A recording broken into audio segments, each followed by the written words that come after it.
Pilipinas ug pinakadaghang Pilipinong nakasinati og kagutom karon. The food crisis is a clear and present threat. 62.1% or 6 in 10 Filipino families suffered moderate or severe food insecurity. Misa ka ngadto sa 30.7% ang gidaghanon sa mga nakasinati og kagutom. Hunger, a still prevalent social issue all over the Philippines, a problem that continues to make consuming families struggle to find food security. According to a survey conducted by the social weather stations, 11.3% of Filipino families, or about 2.9 million, had nothing to eat at least once in the past months of July to September 2022.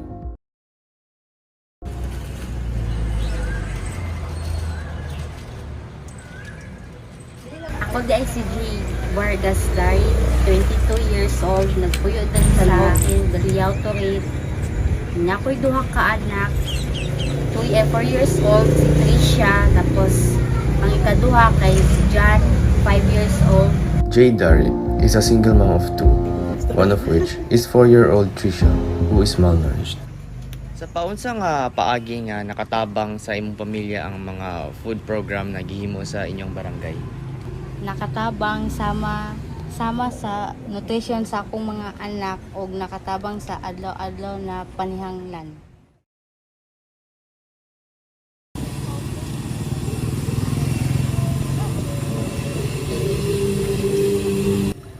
J. Darit is a beneficiary of a barangay food program. Since her child is malnourished and her family belongs to poverty line, barangay health workers regularly checks on her family to measure her child's weight and give her proper vitamins and grants to support her family's food insufficiency.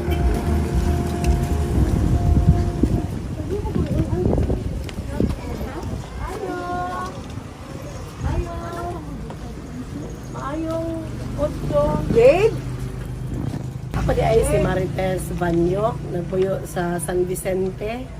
52 akong edad, 4 akong anak. O ako ang barangay health worker sa isip barangay health worker man ko.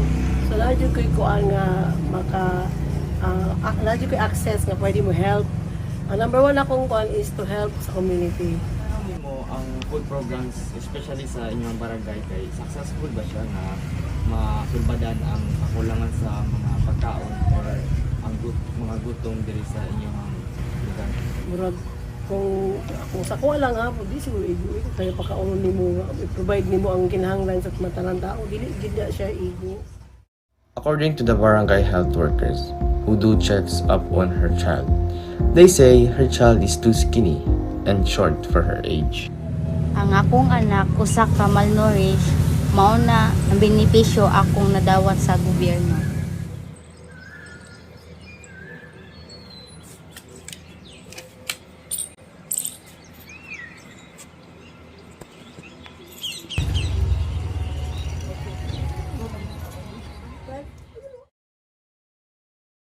Kung mahunong ang serbisyo or pagtabang aning mga programa gaya sa imong pamilya, para sa imo, unsay mahitabo sa inyong pamilya? Pwede na yung isura, labaw na sa kong ginabuhi nga wala ni sa kong ako sa kumbana, isudyo kayo wala walay benepisyo sa gobyerno.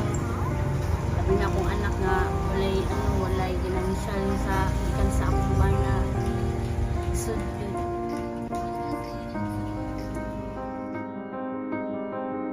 Despite receiving help from the government, Jade's still unsure of what lies ahead.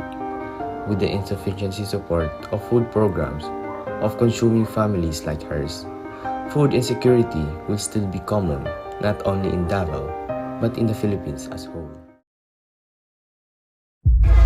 Over the last few years, the government has implemented a program that gives cash to the poorest of the poor, with the goal of reducing hunger and dropout rates in school. But the situation has not improved. The government has also been conducting school-based feeding programs for several years now. But its budget is only able to cover less than 10% of identified malnourished children.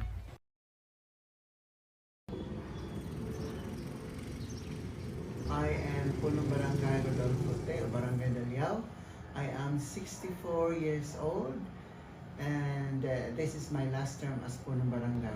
We have introduced to our constituents high-rise gardening and promote the green revolution also, in which people are doing and planting vegetables on their backyards. And we have here at Davao Food Terminal, in fact, all their products have been sold to the market already. Aside from our barangay budget, we set aside during the pandemic rice distribution, food distribution, and we are very thankful for so many NGOs who have been helping us, like the Chinese Chamber of Commerce have given us twice lots of many sacks of rice were given to us, and at the same time groceries. So what were the basis po ba or requirements for the beneficiary of these programs? First of all, they must be along the poverty line. The tricycle drivers, our fisher folks, our elders. Are the government funds sufficient to cover the community's hunger population? There is no such thing as sufficient. It is good for now, but later it will be not enough. Hindi siya inis. Isudod kayo, wala naman. There is no such thing as sufficient. The food programs are common solutions to end hunger. There is still no doubt that these are only band-aid or short-term solutions to treat lack of food for a few days, with factors such as insufficient supply, lack of support, and inadequate fundings. Food programs will not aid food insecurity in the long run.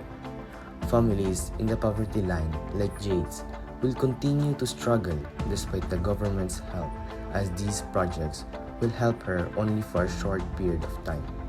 When and how will she be able to say the words, "Nak, kain na," once again?